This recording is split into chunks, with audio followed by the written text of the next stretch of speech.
Today, I'm going to share a pretty professional step-by-step day trading strategy. And it's really how you can profit from the prior day's high and the prior day low. And if you want clearer setups, you want better entries and tighter risk management, this is for you. So let's get into it. First step is mark the prior day high and low. So we're focusing on the high and low, not the open or the close of the previous day. Because these levels, the highs and the lows, these are where the strongest buying and selling took place. And they act as psychological boundaries for traders. So every morning, before you start trading, draw your horizontal lines at the previous day high-low. And now, a lot of charting platforms have a plugin to do this automatically, just easy to do it yourself.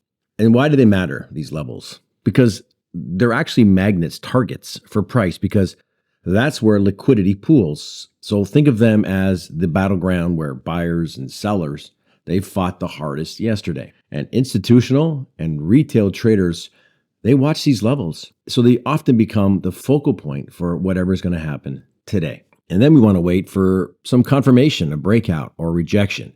So we can use a couple different things here. So a breakout confirmation, we can use an ATR buffer. So think of a small buffer, about 0.1 to 0.3 times the ATR, the 14 period, beyond the prior day high or low to filter out those random price spikes and avoid being stuck into a failed breakout. So for example, if the ATR 14, for example, is 50 cents, well, your buffer is between 5 and 15 cents. So you just wait for a 1 to a 5-minute candle to close just beyond the high or low plus the buffer. Now, volume.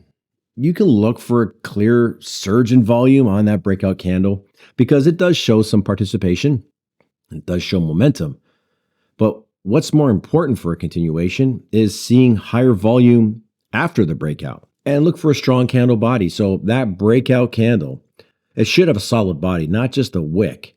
It should look strong and it should close outside the level plus the buffer.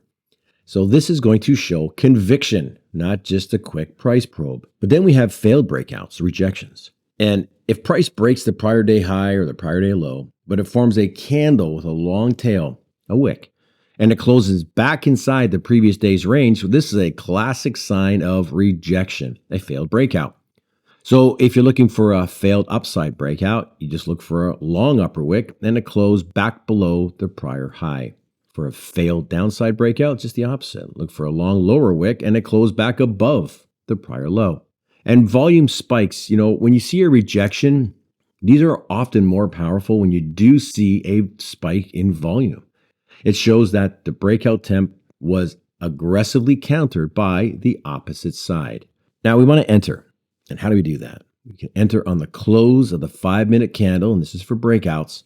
That breakout beyond the prior day high or low, plus the ATR buffer that has some volume and a solid candle body. Our stop, we want to keep it simple.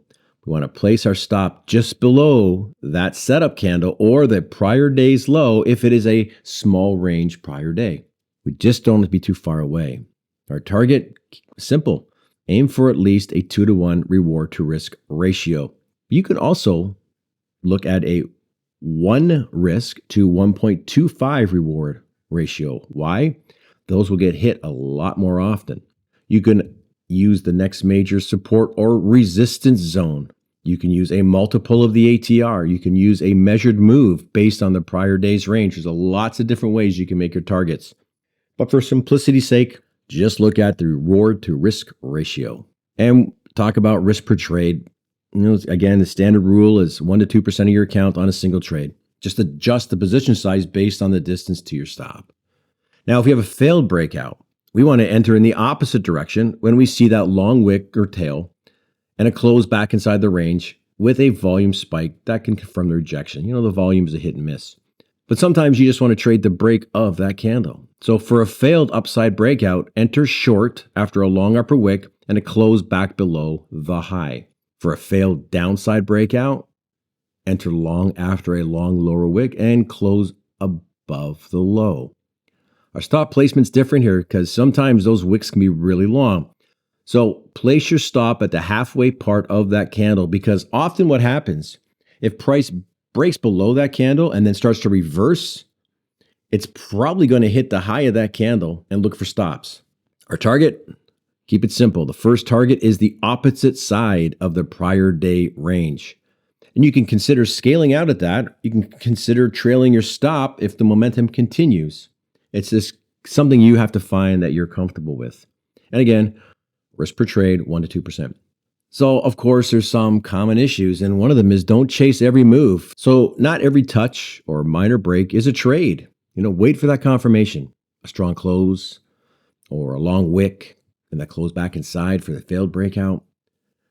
And breakouts that happen on really low volume are probably going to fail. So, be patient, wait for that right setup. You want to adapt to market conditions. So, if volatility is high, just consider using a slightly larger ATR buffer. If the market is choppy or it's news driven, be extra cautious or just sit out the trade. And of course, bottom line, stick to your plan. Have your entry, your stop, your target all defined before the trade, right? Don't move your stop. Don't add to losing trades.